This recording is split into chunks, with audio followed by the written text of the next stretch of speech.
Olá pessoal, Guilherme Takassi aqui com vocês. Eu sou médico, trabalho nessa frente bem voltada para a construção de saúde. E no episódio de hoje do nosso podcast, nós vamos discutir o tema hipertensão arterial. O que acontece de fato, ali associado à causa em si que desencadeia um processo metabólico para aumento da pressão arterial. Você vai entender itens como será que o aumento, do sódio no corpo está associado ao aumento da pressão arterial? Será que o aumento do consumo do sódio presente no sal tem ali como base a causa em si do aumento da pressão arterial? Quais são as causas reais que aumentam a pressão? A relação entre todos esses fatores, e a partir do momento que nós entendemos isso, você vai ter uma percepção muito clara, das causas, da origem. E quando nós entendemos a origem, nós conseguimos, ter um impacto muito positivo no processo do tratamento, que se conecta diretamente com a origem em si, e não o tratamento só da consequência do aumento da pressão arterial.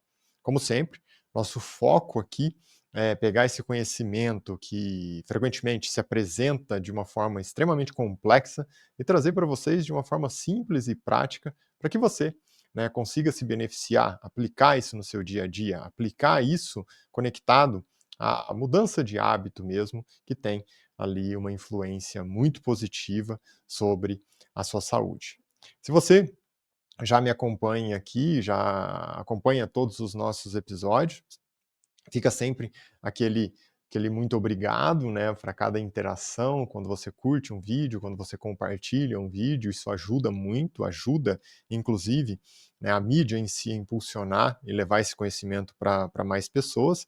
E claro, quando você também compartilha isso para alguma pessoa que você sabe que tem interesse sobre esse conhecimento, que precisa desse conhecimento. E assim, nós caminhamos juntos, nesse objetivo maior que é levar saúde para as pessoas através de um conhecimento simples e prático.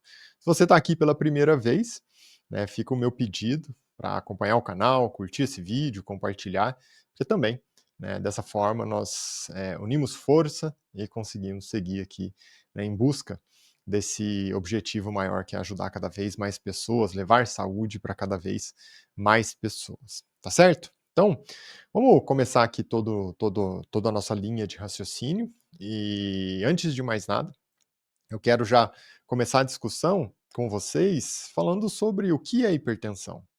O que de fato é o aumento da pressão arterial e quando isso gera um impacto negativo no nosso corpo.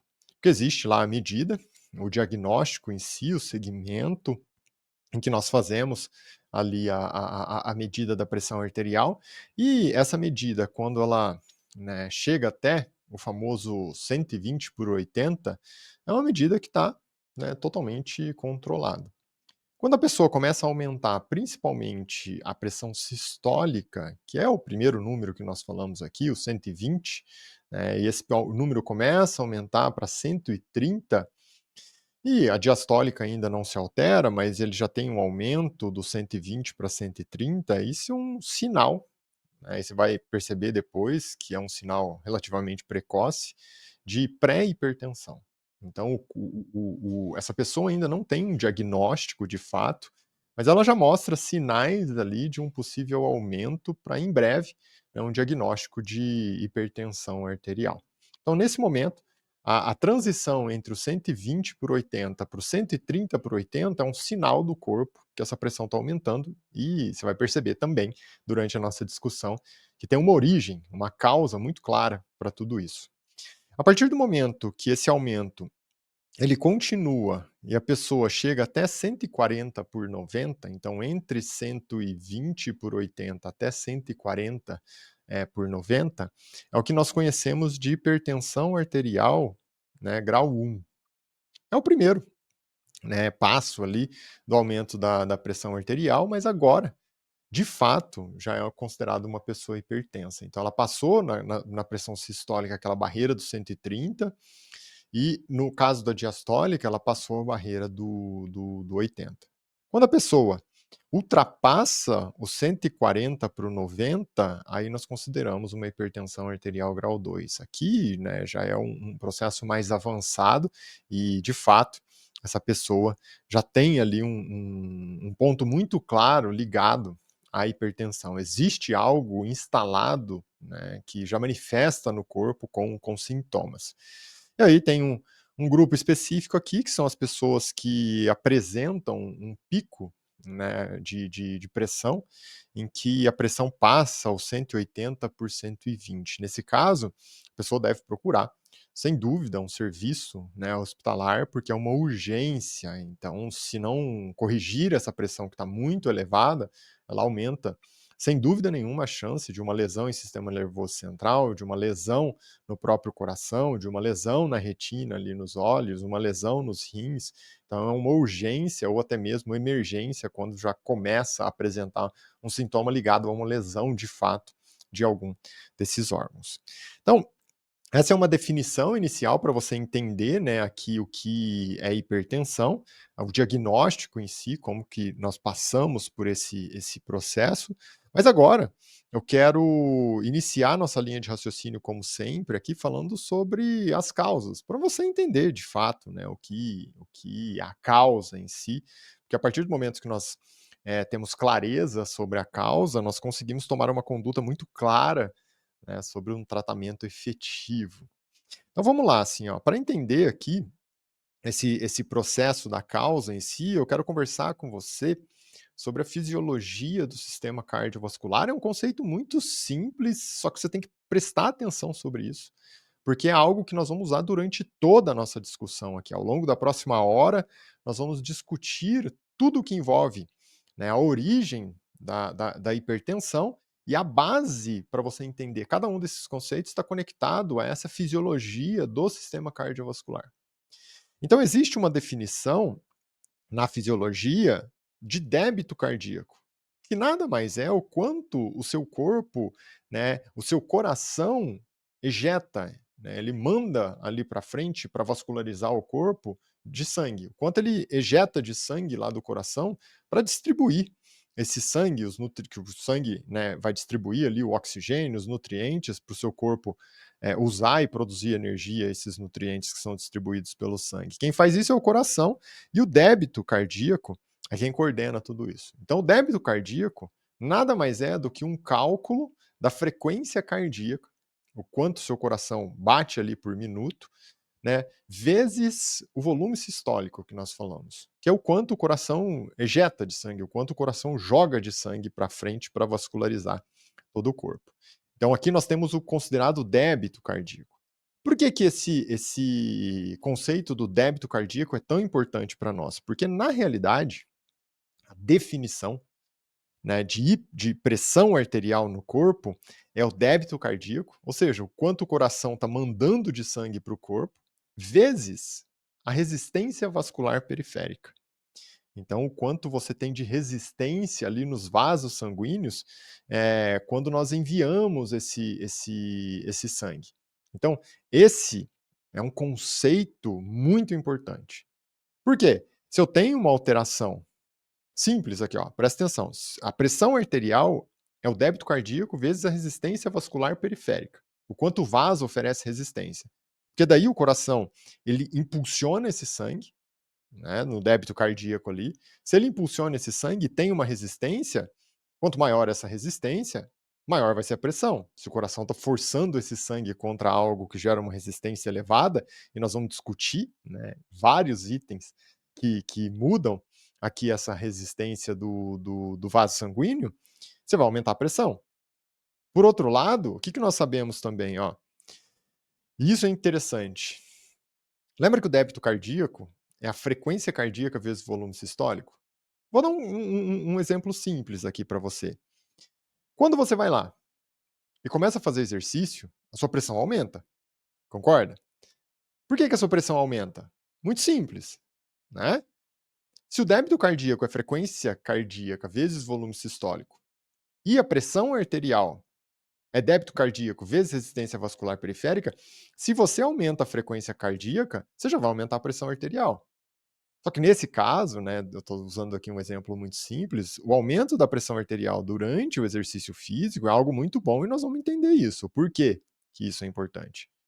Se eu aumento o quanto de sangue eu preciso distribuir para o meu corpo, que é o volume sistólico, que o coração quer jogar mais sangue, se eu estou fazendo exercício ali eu vou consumir mais oxigênio, que é o sangue que distribui esse oxigênio, sem dúvida, né? Estou aumentando o débito cardíaco, se eu aumento o débito cardíaco, eu aumento a pressão arterial. Mais uma vez, pressão arterial, débito cardíaco vezes resistência vascular periférica. Você não precisa decorar essas fórmulas. Na verdade, você não precisa decorar nada, nem eu decoro isso. É um conceito, assim, ó, muito claro. Se o coração está mandando mais sangue e está batendo mais rápido, eu vou aumentar a pressão, porque eu tenho que distribuir mais. Entendeu? Só que daí envolve, agora, os principais fatores de aumento da pressão arterial, né, desse aumento que gera hipertensão arterial, que é uma coisa negativa, eles acontecem por conta de uma resistência vascular periférica que está alterada. Então, boa parte do tempo aqui da nossa discussão, nós vamos discutir itens que alteram a resistência vascular periférica. O coração tentando enviar esse sangue, mas o vaso sanguíneo não tem o que nós chamamos de complacência, que nada mais é do que elasticidade. É como se esse vaso sanguíneo ficasse rígido. Se o vaso sanguíneo está rígido e o coração está empurrando esse sangue por esse vaso que não tem elasticidade, eu aumento a resistência vascular periférica. Se eu tenho uma resistência vascular periférica aumentada por um vaso sanguíneo que está rígido, o que vai acontecer? Aumenta a pressão arterial. E no caso da pressão arterial, pessoal, é uma coisa que assim, ó, são dois números. Lembra lá? 120 por 80.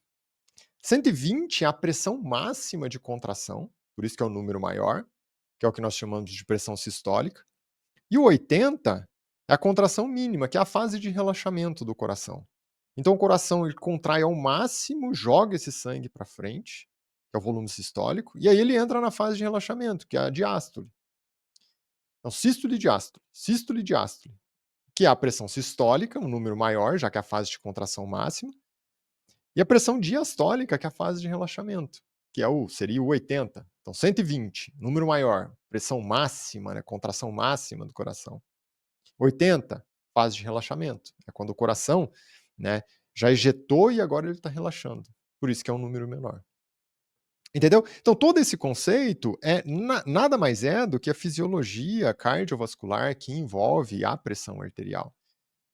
Então, é um conceito essencial. Se eu chegasse aqui e simplesmente falasse, não, a pressão aumentou, diminuiu, tal, e você não tivesse esses conceitos, várias dúvidas, sem dúvida, né, iriam aparecer ali no seu, vários questionamentos apareceriam no seu processo de formação da linha de raciocínio. Agora, como você tem essa fisiologia do que é pressão arterial, não é uma coisa que vai surgir do nada. Você já começou a entender em si. Vamos seguindo aqui, ó, porque agora aumentar a frequência cardíaca e aumentar o volume sistólico pode ser uma coisa natural do meu corpo. O exemplo que eu citei da atividade física é claro. Eu preciso vascularizar mais porque eu tenho uma demanda de produção de energia maior, estou fazendo exercício. Então isso eu acabo mexendo muito no débito cardíaco. Agora, se nós pensamos em causas negativas que alteram de fato a pressão arterial, que lesam o vaso sanguíneo, nós estamos falando de resistência vascular periférica. Então, assim, ó, a origem do aumento da pressão arterial nas pessoas, a imensa maioria das causas, está associado, né, ao aumento da resistência vascular periférica, que é por onde nós vamos começar a nossa linha de raciocínio. Porque assim, ó, se eu aumento a resistência vascular periférica e daí por conta disso eu aumento a pressão arterial, primeira questão que vem aqui para nós. O que aumenta a resistência vascular periférica? Então, uma coisa aqui muito simples, que aumenta a resistência vascular periférica, é algo que nós chamamos do quê? Aterosclerose. Então, a aterosclerose é um processo em si, existe uma causa, em que esse vaso ele perde elasticidade. Porque o vaso é para ser elástico. Quando o coração empurra o sangue, o vaso tem elasticidade. Então, na pressão sistólica, que é aquela pressão que o coração ali está, né, na pressão máxima, o vaso ele dilata ali, ele tem elasticidade. Se eu tenho aterosclerose, o que acontece? Quando o coração impulsiona esse sangue, o vaso não dilata. O que vai acontecer? Eu tenho uma resistência maior, porque o vaso não tem elasticidade. Se ele não tem elasticidade, tem uma resistência maior, aumenta a pressão arterial. Certo? E daí vem a pergunta: nossa, mas o que de fato causa, né, essa aterosclerose, que é esse vaso, né, cada vez menos elástico, cada vez mais rígido? O processo de envelhecimento é um fator. A cada ano, né, como nós envelhecemos, o vaso ele vai perdendo elasticidade. Isso é um processo natural. Só que existe um outro fator muito frequente que caminha junto com o processo de envelhecimento, que é a glicação e a inflamação. O excesso de glicose presente no vaso sanguíneo lesa o vaso sanguíneo, lesa a parte interna desse vaso sanguíneo, e a lesão desse vaso sanguíneo pela glicose faz o vaso sanguíneo ficar mais rígido. E isso tudo, né, esse conjunto todo, desencadeia o processo inflamatório crônico. Então você vai lá e faz o exame de sangue dessa pessoa, que já tem glicose alterada às vezes há anos. O que nós encontramos? Né, você vai lá e encontra, por exemplo, uma proteína C reativa mais alta, que é um marcador de inflamação crônica. Por isso que quando nós olhamos a estatística, as pessoas que têm proteína C reativa ali, você vai tá dosando acima de 0,1, tem chance aumentada de doença cardiovascular. Por que tem chance aumentada de doença cardiovascular? Porque é um marcador de lesão vascular, é um marcador que mostra que o vaso está sofrendo processo de aterosclerose. Se sofre processo de aterosclerose, é um vaso mais rígido. Se é um vaso mais rígido, maior resistência vascular periférica. Se eu tenho maior resistência vascular periférica, aumenta a pressão arterial. Por isso que o aumento da pressão arterial está associado também à doença cardiovascular. Vê que é tudo um ciclo que está acontecendo aqui. E esse excesso de glicose, né, que está lá no vaso sanguíneo, está muito associado ao quê? Depois nós vamos especificar isso. Mas uma alimentação que tem excesso de carboidrato, principalmente carboidrato refinado, então açúcar refinado, farinhas refinadas. Uma falta de consumo, então a pessoa que pratica menos exercícios, o exercício consome muito glicose. Se ele não está fazendo exercício, sobra mais glicose na corrente sanguínea. Então, se a pessoa tem uma alimentação com excesso de refinado, açúcar e tal, e não faz exercício, né, tem grande entrada de glicose e pouca saída. O que vai acontecer? Vai ter excesso de glicose na corrente sanguínea, vai gerar glicação, e se tem glicação, tem processo inflamatório que mostra ali aterosclerose. E aí vai aumentar a resistência vascular periférica e por isso vai aumentar a pressão. Além disso, essa lesão pela glicose no vaso sanguíneo faz o quê? Aumenta a produção. Quando sempre que lesa lá a célula no vaso sanguíneo, aumenta a produção de uma substância conhecida como endotelina, que causa vasoconstrição. O vaso vai contraindo. E diminui a produção de óxido nítrico, que é o que dilata o vaso sanguíneo. O que tem que acontecer num vaso sanguíneo que está normal? Um equilíbrio entre endotelina e óxido nítrico. Lembrando que o óxido nítrico dilata, a endotelina contrai o vaso sanguíneo. Se eu desequilibro isso por conta da glicação, aumento a endotelina e diminuo o óxido nítrico, o que vai acontecer? Vai contrair, o vaso sanguíneo vai ficar mais contraído. Se o vaso sanguíneo está mais contraído, maior resistência vascular periférica. Se tem maior resistência vascular periférica, aumenta a pressão arterial. Por quê? Mais uma vez, presta atenção. Pressão arterial é o débito cardíaco vezes a resistência vascular periférica.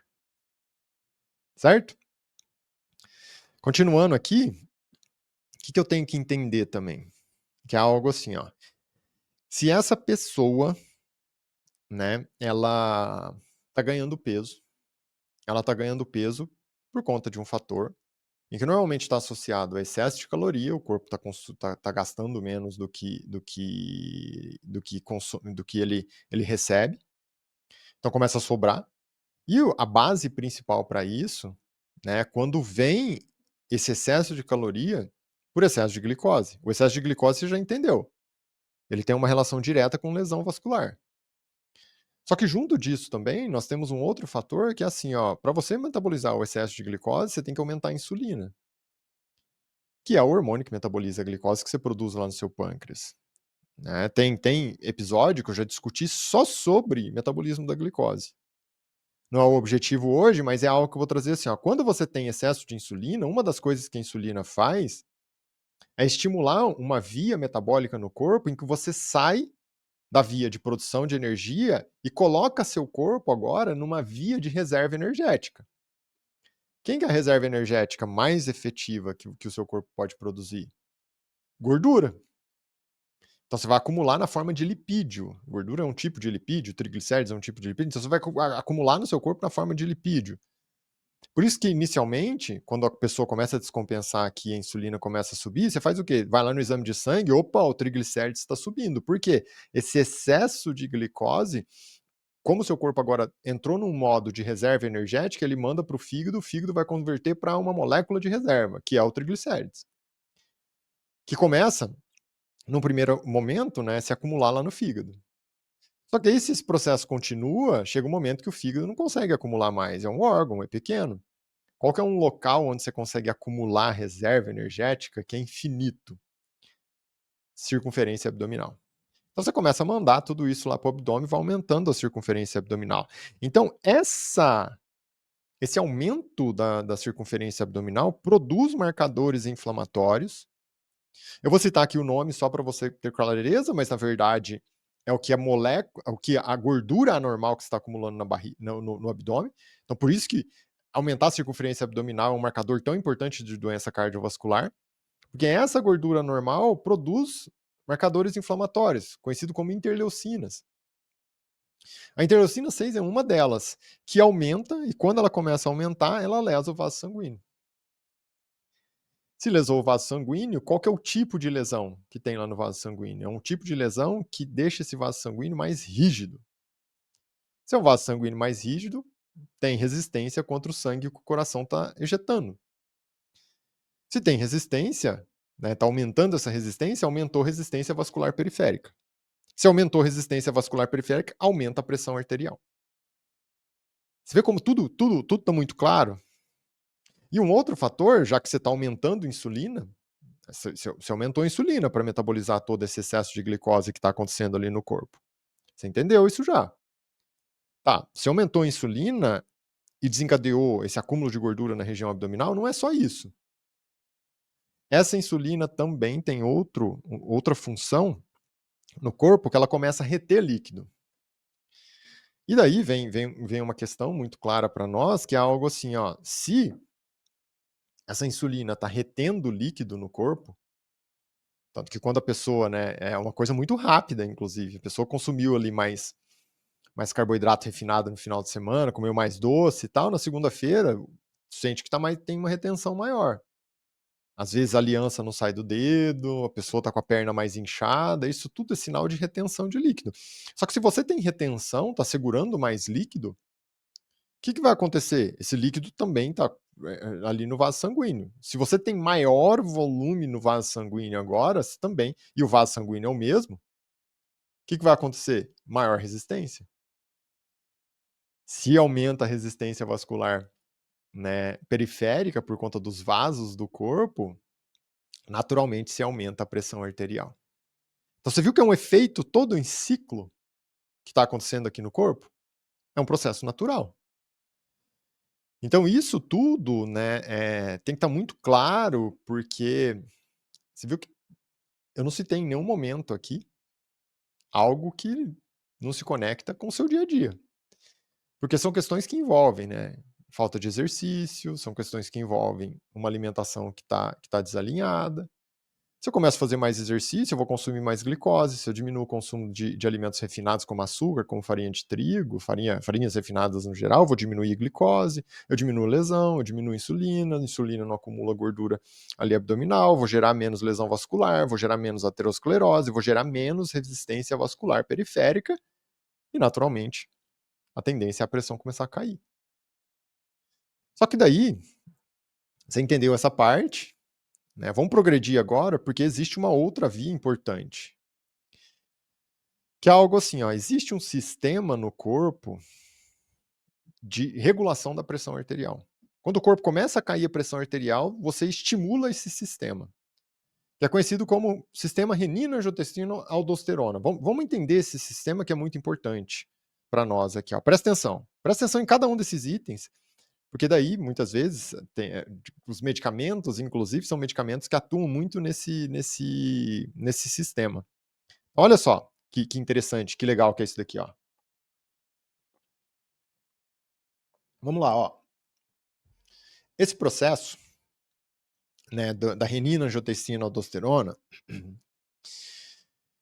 é um sistema que é desencadeado ali. Quem dá o gatilho, né, nesse sistema é lá no rim, porque o rim percebe, né, se a pressão começa a cair, diminui a vascularização nos rins, daí o rim entende que tem que aumentar a pressão.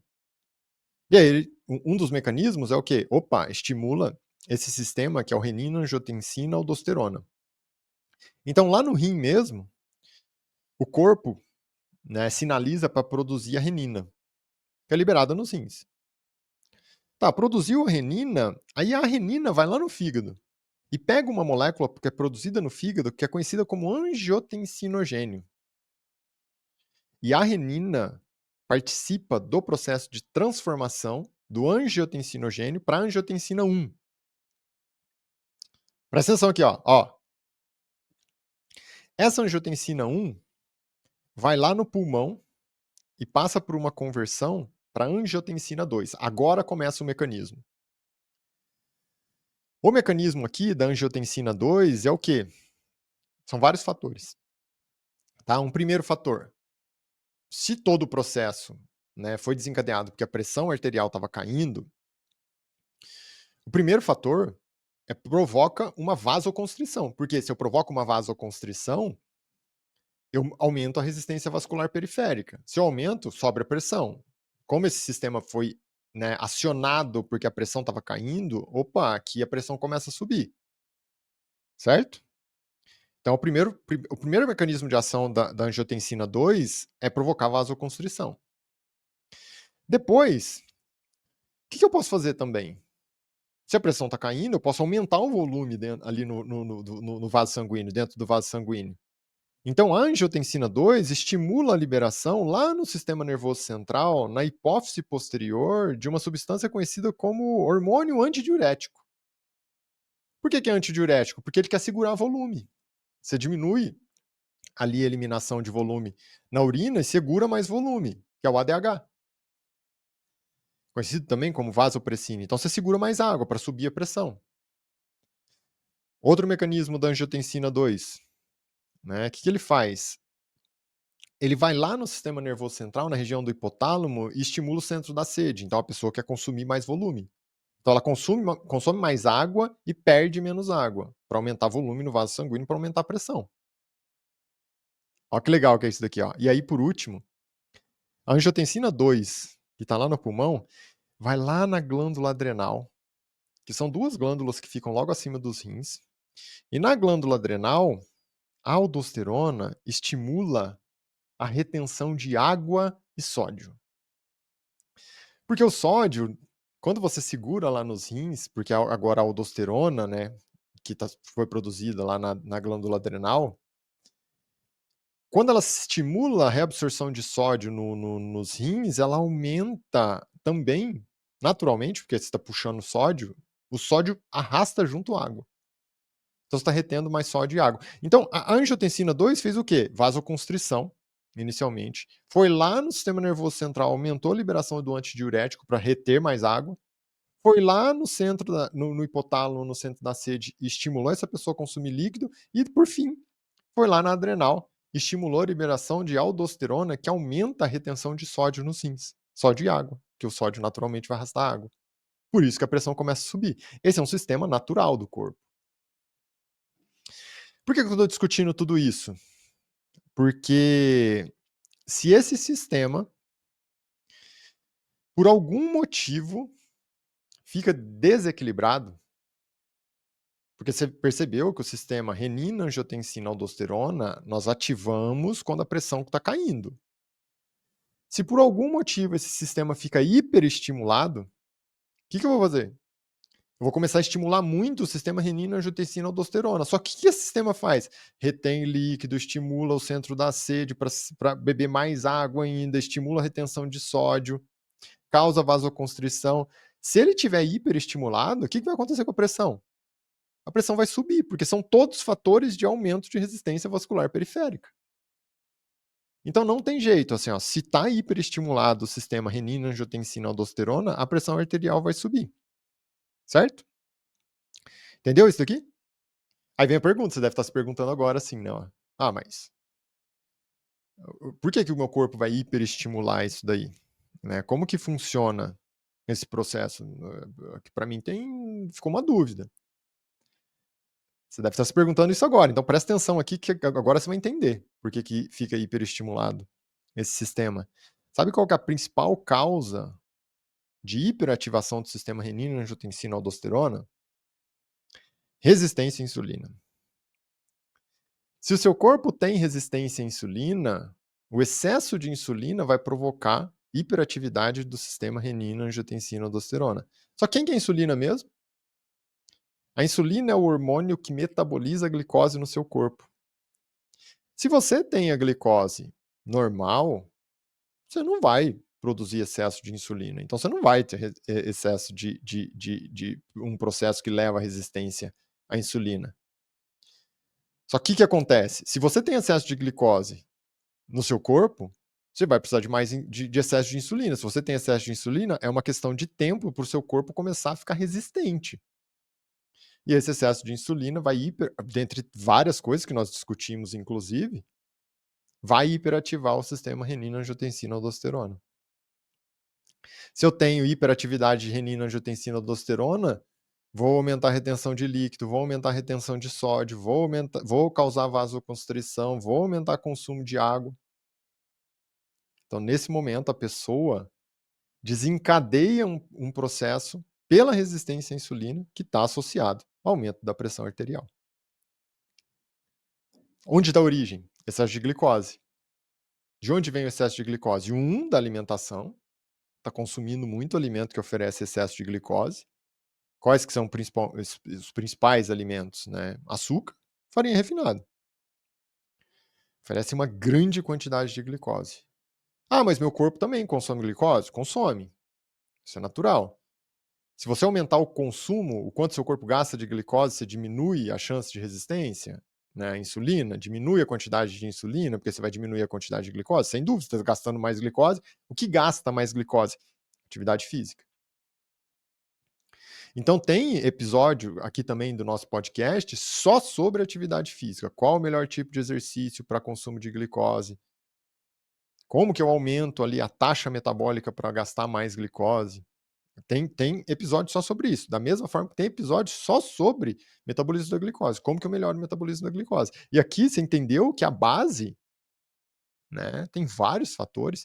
Né? No caso aqui eu estou discutindo o sistema renina-angiotensina-aldosterona. A causa, a origem é excesso de glicose, é resistência à insulina. Quer saber mais? Você fica mais surpreendido ainda? E agora você vai ficar surpreendido de fato.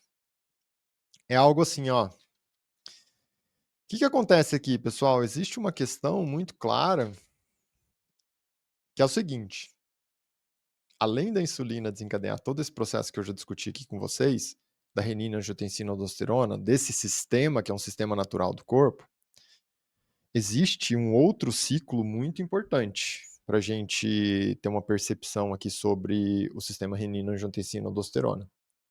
Olha só, é sobre a insulina específico agora que eu quero discutir com você e você vai ficar surpreendido com esse processo. Vai cair um paradigma enorme agora, que às vezes você nunca parou para refletir sobre isso. Vamos lá, ó. É simples o raciocínio, mas você tem que prestar atenção aqui. Dentre todos esses mecanismos que envolvem ali, né, a ação da insulina, existe um ciclo ligado à ação da insulina importante que eu não falei ainda. A insulina ela tem uma função, além de todas essas que nós discutimos, que ela vai lá nos rins, né, e ela faz o quê? Ela estimula a retenção de água, ela mesma, a insulina, e ela estimula a reabsorção de sódio. Aí você fala assim: "Nossa, mas eu sei, já ouvi isso em algum momento na minha vida, que a retenção do sódio tá ligado ao aumento da pressão arterial". Isso você já ouviu várias vezes. Ah, o sal aumenta a pressão, né, nós vamos falar ainda sobre o sal, mas aqui você vai começar a quebrar um paradigma, ó. Tá, entendi, se a insulina ela vai lá nos rins e estimula a reabsorção de água e sódio, vamos entender um outro detalhe aqui? Vamos. Ó, a insulina é um hormônio que aumenta no seu corpo, porque ele está sendo produzido lá no pâncreas, mas o que desencadeia o aumento da insulina? Excesso de glicose.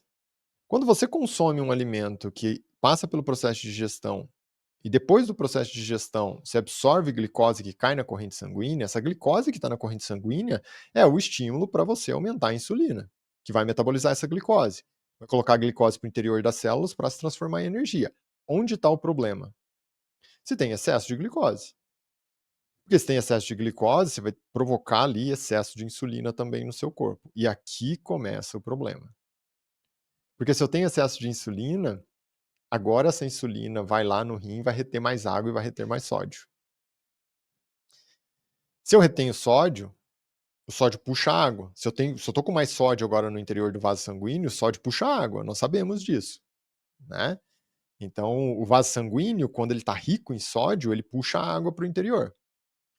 Se eu tenho mais sódio e água no interior do vaso sanguíneo, eu estou aumentando o que nós chamamos de volemia. Se eu estou aumentando a volemia e o vaso sanguíneo tem a mesma elasticidade, vai chegar uma hora que isso vai gerar excesso. Se gera excesso, eu tenho maior resistência vascular. O coração vai tentar empurrar esse sangue, só que agora, como o volume está aumentado, tem maior resistência. Se tem maior resistência, aumenta a pressão. Só que daí vem a questão que é assim, ó, tá, entendi, o sódio está relacionado ao aumento da pressão? Sim, é indiscutível. Só que o sódio que está dentro do vaso sanguíneo, como que o sódio, né, fica lá no interior do vaso sanguíneo em excesso? Porque eu estou retendo o sódio. O que estimula a retenção de sódio? Excesso de insulina. O que estimula excesso de insulina? Excesso de glicose. De onde vem excesso de glicose? Excesso de açúcar e farinha refinada. Então, a causa, muitas vezes, você está vendo que é óbvio, é uma questão multifatorial para o aumento da pressão arterial, mas é algo assim, ó, a causa do aumento da pressão arterial está no excesso de sódio, que está lá no vaso sanguíneo, que vai aumentar a resistência, porque está segurando mais líquido dentro do vaso? Sim. Mas o que está segurando esse excesso de sódio? Não é o sódio que a pessoa comeu lá no sal, muitas vezes. É o excesso de açúcar que ela consumiu e aumentou a insulina, e esse excesso de insulina está segurando o sódio. Por isso que muitas vezes você vai ver a pessoa reduz o consumo de sódio e a pressão nem altera, continua alta. Aí ela começa a diminuir o excesso de farinha refinada, de açúcar, desses alimentos que oferecem grande quantidade de glicose para o corpo, a insulina cai, se a insulina cai, eu não vou reter mais sódio, aí a pressão começa a cair. Se a insulina está alta, o sódio que tem na comida normal, não é nem do sal, já é suficiente para o corpo reter e provocar excesso. Ficou claro? Então aqui você começa a quebrar um grande paradigma. Eu não estou falando que, então a pessoa que tem pressão arterial aumentada pode comer sal à vontade. Não é isso. Porque se ela come excesso de sal com uma insulina alta, é pior ainda. Entendeu? Mas se ela, né, consome o basal de sódio, que são os 2.000 miligramas por dia, que dá mais ou menos uns 5 gramas de sal, ela não vai aumentar a pressão, desde que ela não tenha resistência à insulina, não tenha excesso de insulina. Então, esse conceito em que nós entendemos como a insulina funciona no corpo e a relação que ela tem com retenção de sódio é assim, é muito importante quando nós pensamos, né, em melhora do processo do aumento da pressão arterial. Diante disso também, né, eu não poderia deixar de discutir com vocês um fator que é assim, ó, Uma coisa que aumenta, né, a resistência vascular periférica e é super importante ali para a gente, é algo que nós chamamos de tônus simpático. Então, o que significa isso? No seu sistema nervoso central, existe uma divisão dele que nós conhecemos como sistema nervoso, né, autônomo, que é uma parte do sistema nervoso em que coordena tudo o que está acontecendo no seu corpo e você não pensa sobre. Então, por exemplo, a frequência de batimentos do seu coração, a contração e o relaxamento dos vasos sanguíneos. Você não pensa sobre isso. Então, é o seu sistema nervoso autônomo. E como tudo no corpo, funciona num equilíbrio. Esse equilíbrio do sistema nervoso autônomo é como se tivesse um que acelera e um que freia. O que acelera é o simpático, o que freia é o parasimpático. Então, tudo que gera, né, um desequilíbrio aqui com excesso de simpático, que é o tônus simpático que nós falamos, eu estou forçando muito o corpo. E uma das coisas que ele faz é aumentar a liberação de adrenalina no corpo. E a adrenalina faz o quê? Vasoconstrição. Se eu tenho um vaso agora que está contraindo, eu aumento resistência vascular. Se eu aumento resistência vascular, eu vou aumentar a pressão. Daí vem a pergunta: o que normalmente, né, provoca esse tônus simpático? Aqueles marcadores inflamatórios da gordura abdominal, então interleucina 6, excesso, né, de insulina e glicose também aumenta o tônus simpático, e é claro, daí agora, não poderia deixar de falar com vocês, estresse. A pessoa que está constantemente, né, sob pressão, ela tem um tônus simpático aumentado, que é o que aumenta a frequência cardíaca, dá tremor nas mãos. Isso tudo, né, aumenta o tônus simpático e, por consequência, vasoconstrição. Se tem vasoconstrição, aumento de resistência vascular periférica. Se tem aumento de resistência vascular periférica, tem aumento de pressão arterial. Certo? Então, por isso que é tão importante entender cada um desses passos. Quando você entende cada um desses passos, você tem clareza do porquê que a pressão arterial aumenta quando a pessoa consome, né, grande quantidade de açúcar, quando a pessoa não faz atividade física, que são conceitos essenciais para você melhorar a sua pressão arterial. Você viu que é mais simples do que você imagina. Não estou falando que é fácil, falei que é simples. Porque se você mudar hábito, você começa a quebrar todo esse processo, só que você vai mudar hábito de uma forma estratégica. Vou citar aqui agora, né, numa sequência que foi apresentada nos estudos da Mayo Clinic sobre formas naturais, né, não medicamentosas de redução da pressão arterial. Então, só para relembrar vocês, o que é o ideal? Ter 120 por 80. Se você começa ali ter 100, né, subindo essa pressão, ali se aproxima de 130 por 80, você é pré-hipertenso. Se passa os 130 por 80, mas ainda está abaixo dos 140 por 90, hipertensão 1. Se passa, né, o 140 por 90, hipertensão 2. Aqui já tem um fator instalado, de fato. E no caso aqui das urgências e emergências, é quando nós temos um aumento, que aí a pessoa tem que procurar um hospital de fato para reduzir, porque senão a grande chance de lesão de sistema nervoso central, de lesão no próprio coração, retina, rins, que é quando a pressão ultrapassa os 180 por 120. Então, nesses casos, a pessoa precisa buscar ali um serviço de saúde para corrigir isso, porque é um processo de urgência mesmo. Mas vamos lá. Agora que você relembrou todos esses conceitos, nós discutimos vários itens, né, das causas de aumento de resistência vascular periférica. Eu quero passar aqui com vocês os fatores em que os estudos mostram ali, né? Então, primeiro grande fator, assim, ligado à queda da pressão arterial que ele traz, talvez como item principal, que é o quê? Perder peso. E o perder peso aqui com grande foco em reduzir circunferência abdominal. Por que reduzir circunferência abdominal é tão importante nesse caso? É algo assim muito marcante quando nós pensamos em queda da pressão arterial. Porque, sem dúvida, a redução, né, do peso e a redução da circunferência abdominal está associado à queda da exposição à insulina. Porque o que aumenta a circunferência abdominal é excesso de insulina. E nós sabemos, né, que a insulina é aquele fator tão marcante ali que nós discutimos, que está associado à hiperatividade do sistema renina, angiotensina, aldosterona, está associado à retenção de sódio, está associado à retenção de água, está associado à vasoconstrição periférica, está associado ao aumento de atividade lá no hipotálamo, no centro da sede, está associado à liberação aumentada de hormônio antidiurético para segurar mais líquido no corpo. Então, se eu começo a corrigir, né, excesso de peso, a obesidade, e também melhoro a circunferência abdominal, vou diminuir a circunferência abdominal, esse é o fator predominante sobre o aumento da pressão arterial. Por isso que essa pessoa começa a ter melhora. Né? Isso tudo vai tirar a resistência vascular periférica. Lembrando, o que é pressão arterial? Débito cardíaco vezes resistência vascular periférica. Se eu diminuo resistência vascular periférica, eu vou diminuir pressão arterial. É o meu coração tentando empurrar sangue agora e eu tenho uma resistência menor. A pressão começa a cair. Esse é o primeiro item. São 10. Segundo item. E na verdade você vai ver que é tudo relacionado, né? Tudo tem intersecção com tudo. Isso que é muito legal no conceito de saúde. Eu preciso aumentar a frequência de atividade física, no mínimo, 3 dias da semana. Se possível, faça um pouco de atividade física todos os dias, que aqui é o fator principal para a queda da pressão arterial. E o primeiro item, né? Mas por que a atividade física é tão importante? Lembra que uma das coisas de quando eu tenho aterosclerose, que é um vaso sanguíneo menos elástico, que eu tenho lesão de vaso sanguíneo, o que acontece?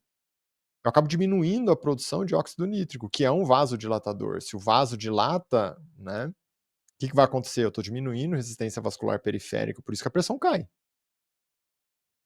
E quando eu faço atividade física, uma das coisas assim essenciais que acontecem ali com atividade física, um dos estímulos é o aumento da produção de óxido nítrico. Então o corpo consegue dilatar mais o vaso sanguíneo. Por isso a pressão cai.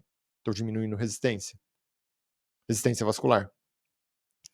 Um segundo item é que a atividade física, isso é muito legal, né? Porque quando eu discuti sistema nervoso autônomo aqui com vocês, que tem o simpático, o simpático é o que estimula, o parasimpático é o que segura o estímulo, o simpático é o que estimula a liberação de adrenalina.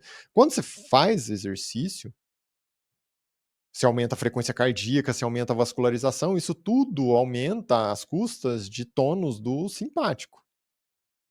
Só que quando você aquece o seu corpo, estimula o seu corpo, movimenta o seu corpo, você está ensinando para o seu corpo que você ativa o simpático durante esse processo.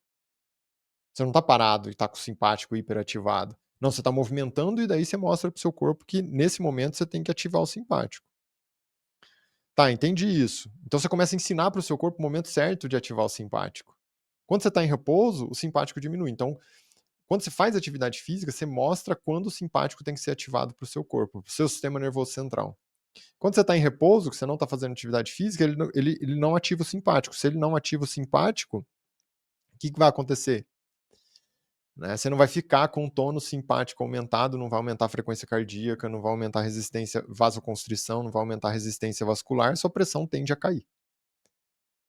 Isso que é algo até inicialmente paradoxal, porque a pessoa fala assim, mas eu faço atividade física, aumenta a pressão. Mas durante a atividade física não tem problema nenhum, você vai aumentar a pressão durante a atividade física, por quê? Porque você aumenta a frequência cardíaca, principalmente, aumenta o volume sistólico, porque você tem que jogar mais sangue para vascularizar o corpo. E o que é pressão arterial? É débito cardíaco, que o débito cardíaco depende da frequência cardíaca e do volume sistólico, vezes resistência vascular periférica. Entendeu? Então, no repouso, você diminui tônus simpático, diminui estímulo, por isso a pressão cai. Uma outra coisa, a atividade física, ela melhora a saúde, a elasticidade do vaso sanguíneo. Você tem um vaso sanguíneo, né, mais elástico, mais complacente, eu tenho uma resistência vascular menor. Porque quando o coração empurra o volume, ali na pressão sistólica, o vaso consegue, tem mais elasticidade. O vaso consegue dilatar quando está aumentando a pressão sistólica. Então, você tem uma resistência vascular menor, você tem menor resistência vascular, tem menor pressão arterial. Que é o oposto, né? Quando você tem lesão desse vaso sanguíneo por glicose, a inflamação, a glicação, a aterosclerose é um vaso rígido. É um vaso que não tem complacência, por isso que aumenta a pressão na aterosclerose. Outra coisa que a atividade física faz, melhora a sensibilidade à insulina. Então você vai parar de ficar retendo um líquido, parar de ficar causando vasoconstrição, parar de ficar retendo sódio. Entendeu? Por quê? Porque, né, você tem uma demanda maior, você consome mais glicose, sobra menos glicose, você não precisa ficar, né, estimulando muito a produção de insulina. Uma outra coisa, durante todo esse passo a passo aqui da atividade física, né, uma das coisas que ela desencadeia no corpo, ela melhora o quanto o seu corpo fica estimulando o sistema renina-angiotensina-aldosterona. Por quê? Porque agora você não está mais resistente à insulina. Se você não está resistente à insulina, você não está hiperestimulando o sistema renina-angiotensina-aldosterona, que é o sistema que causa vasoconstrição, estímulo de retenção de líquido, estímulo do centro da sede, estímulo da retenção de sódio e água nos rins. Entendeu? Tanto que muitos medicamentos, né, não é nosso foco hoje, mas muitos medicamentos são medicamentos que operam no sistema renina-angiotensina-aldosterona, inibem a formação da aldosterona, inibem a formação da angiotensina, porque eles querem, de uma forma medicamentosa, né, bloquear esse processo. Só que, o que vale muito a pena? Como que você tem que tentar trabalhar para bloquear esse processo? Para de estimular. Parar de estimular e melhorar a resistência à insulina, basicamente, começar a fazer atividade física, melhorar a alimentação, diminuir o consumo de açúcar, essas coisas. Terceiro item, uma dieta, né, saudável. E aqui, uma dieta saudável, não poderia deixar de falar com vocês o que eu quero com essa dieta. Diminuir a insulina. Como que eu vou diminuir a insulina se a insulina é um hormônio que metaboliza a glicose? Eu tenho que diminuir, né, a oferta de glicose no meu corpo. Quais são os alimentos que mais oferecem glicose para o corpo? Essa glicose em excesso, açúcar e farinha refinada. Então, tem que diminuir o consumo desses alimentos industrializados, desses alimentos que são refinados, que oferecem grande quantidade de glicose. Então, a melhor dieta aqui é uma dieta que oferece pouco alimento industrializado, pouco alimento refinado. Porque quando eu faço isso, a glicose no sangue cai. Se eu não tenho excesso de glicose no sangue, o que vai acontecer com a insulina? Vai cair. Se a insulina caiu, eu não estou hiperativando o sistema renina-angiotensina-aldosterona, eu não estou retendo sódio no corpo, eu não estou retendo água, a pressão começa a ceder. Por isso a dieta, né, é tão importante aí para a gente. Tem um item também que eles citaram lá no estudo, que agora você vai entender, né, de fato, e eu quero trazer para vocês novamente essa linha de raciocínio, eles citam lá reduzir o consumo de sódio. Mas você viu que não é só reduzir consumo de sódio. Na verdade, muitas vezes, nem precisa reduzir o consumo de sódio, você precisa melhorar o que segura o sódio no corpo. E o que leva, né, a retenção, o excesso de sódio no corpo, é excesso de insulina. Se você melhorar a resistência à insulina e começa a cair a insulina, a tendência é corrigir tudo isso. Então, na realidade, o sódio é super importante para o corpo. O que eu não posso ter é excesso de sódio no corpo, porque isso gera um desequilíbrio, e esse desequilíbrio está associado a mais retenção. O sódio puxa água, né, para o interior do vaso sanguíneo, e daí aumenta a resistência vascular e a pressão arterial vai subir. Então, na verdade, eu tenho que trabalhar a causa, que é o que leva à grande retenção de sódio. Quinto item que aparece lá no estudo, né, reduzir consumo de tabaco, cigarro. Isso é indiscutível, né? Então, existe uma coisa muito clara, que o cigarro provoca diretamente lesão vascular. Então, se o cigarro provoca lesão vascular, a lesão provocada pelo cigarro é a aterosclerose, é o vaso que fica mais rígido. Se eu tenho um vaso mais rígido, eu tenho uma resistência vascular maior. Então, se eu tenho resistência vascular maior, a pressão vai subir. E uma outra coisa, é natural que aconteça o quê? Assim, ó, o cigarro diminui a capacidade do pulmão de captação de oxigênio. Se o corpo não tem captação de oxigênio adequada e a função do sangue, uma delas, né, é distribuir oxigênio pelo corpo, e eu não estou conseguindo distribuir de maneira adequada, o que o corpo vai fazer para tentar aumentar a velocidade de distribuição de oxigênio ali no corpo, se por conta desse fator diminuir a quantidade de oxigênio no sangue? Ele aumenta, né, a resistência vascular. Entendeu? Então ele vai aumentar a pressão para tentar distribuir mais sangue, para tentar descompensar essa falta de oxigênio no sangue, que é o que o cigarro provoca. Então, né, no caso aqui, o aumento da pressão arterial pelo cigarro é por lesão de vaso sanguíneo que aumenta a resistência vascular e um processo de queda do oxigênio que o corpo vai tentar vascularizar mais rápido e para isso ele vai aumentar a pressão arterial. Então é natural, assim, por menor oxigenação. Como o cigarro lesa muito o pulmão, o pulmão capta menos oxigênio na respiração. Sexto item, reduzir consumo do álcool. Né?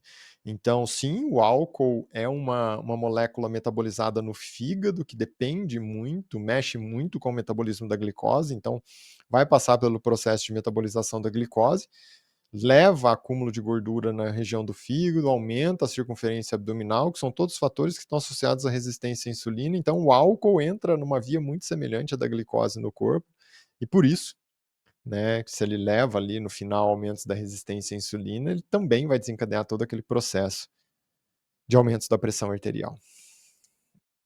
Sétimo, né, reduzir o consumo da cafeína. E aqui eu gosto sempre de chamar atenção, não é que a cafeína é ruim, mas nós temos que lembrar que a cafeína é um estimulante e um estimulante indireto, por quê? Porque a cafeína é um bloqueador da adenosina. A adenosina é uma molécula que você vai produzindo ao longo do dia, e ela vai aumentando ao longo do dia, que está muito associado ao processo de relaxamento, por isso que no final do dia a adenosina está alta e você relaxa e aí você sente sono. É um processo natural, né? A adenosina deriva da molécula de energia ali, do ATP, adenosina trifosfato. Como você vai consumindo energia, você vai aumentando a liberação de adenosina. Então a adenosina vai aumentando no seu corpo ao longo do dia, para no final do dia você sentir sono. É um dos sinais para o sono. Adenosina alta no final do dia. A cafeína faz o quê? Ela bloqueia a adenosina. Só que a adenosina, como está associada a relaxamento, ela diminui a exposição a tudo que é estimulante. Então, dopamina, adrenalina. Quando você bloqueia a adenosina, o que você faz? Aumenta a dopamina, aumenta a adrenalina. Isso, numa dose controlada, então uma exposição ali até 200 miligramas de cafeína por dia, é muito tranquilo. Claro que tem outros fatores que envolvem, né, metabolismo da cafeína, o padrão genético, polimorfismos, tal. Tem episódio aqui que eu acabei discutindo só sobre isso também. Mas no geral, uma baixa dose não tem problema nenhum para a imensa maioria das pessoas. Agora, se a pessoa vai consumindo excesso, vou bloqueando tanto a adenosina e aumento tanto a exposição à adrenalina que essa adrenalina provoca vasoconstrição. Se eu tenho vasoconstrição, eu tenho aumento da resistência vascular periférica. Se eu aumento a resistência vascular periférica, aumenta a pressão arterial. Por isso que eu falei que era tão importante entender aquele conceito fisiológico no início da nossa conversa, porque agora você pega, tem claro todos esses itens, né, de como funciona o aumento aqui da pressão arterial. Oitavo fator que aparece ali nos estudos é sobre reduzir a exposição ao ciclo do estresse. É claro que é muito difícil, né, você controlar o que vai acontecer na sua vida. Na verdade, é impossível. Mas nós temos que entender a forma que nós vamos reagir a tudo isso. A reação a algo que aconteceu no dia a dia, na vida, é o que pode estar associado a excesso de estresse ou não. Um estresse pontual, tá tudo bem, não faz mal. Vamos usar um exemplo simples: a atividade física gera um sinal de estresse agudo, mas que acontece ali durante 1 hora quando você está fazendo exercício, depois passa. Agora, um estresse que está sempre ativo, que a pessoa mentalmente está sempre ativa, sempre ali sobre esse tônus do simpático, o tempo todo estimulado, isso sem dúvida, né, é ruim, e por isso tem uma grande influência na produção de adrenalina, se o simpático está muito ativado, e daí a pressão vai subir. O que é importante aqui, né? Entender sobre itens associados a, né, respiração, a meditação. Tem episódio aqui que eu falo só sobre isso. Os benefícios da meditação. Né? Meditação não é sentar, fechar os olhos e ficar focado ali, né? Ficar com a mente vazia. Isso é um grande paradigma. Na verdade, quando você usa a meditação do jeito certo, muitas vezes você nem está com os olhos fechados, sentado. Não é essa imagem.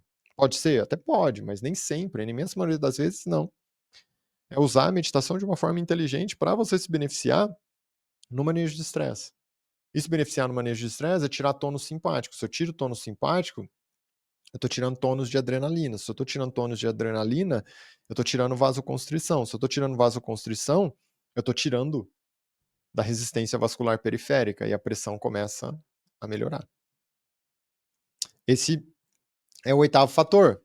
Aí, não poderia também deixar de comentar com vocês, né, que os últimos 2 fatores são muito interessantes, porque assim, ó, o nono fator é ter um acompanhamento médico. Você precisa entender o que está acontecendo no seu corpo, e para você entender isso com clareza, você precisa procurar um médico que sabe manejar isso, que sabe exatamente: "Nossa, vamos entender aqui, ó, como que está o seu metabolismo da glicose? Como está a sua exposição à glicose? Faz atividade física, não faz? Como está a sua insulina, sua hemoglobina glicada, sua glicose no sangue? O que é uma exposição aguda à glicose, uma exposição crônica à glicose? O que que é um processo de glicação? O que é um processo de inflamação? Quando que eu vejo que essa glicação está levando a uma inflamação que está descontrolada?" Entender tudo isso com fatores mais, vamos colocar assim, numéricos, né, em que você vai, ali de tempos em tempos, realizar um exame de sangue para ver como está essa evolução, é algo que, traz uma melhora, né, mostra que a pessoa evolui de uma forma mais positiva quando nós pensamos em controle da pressão arterial, nesse bom manejo.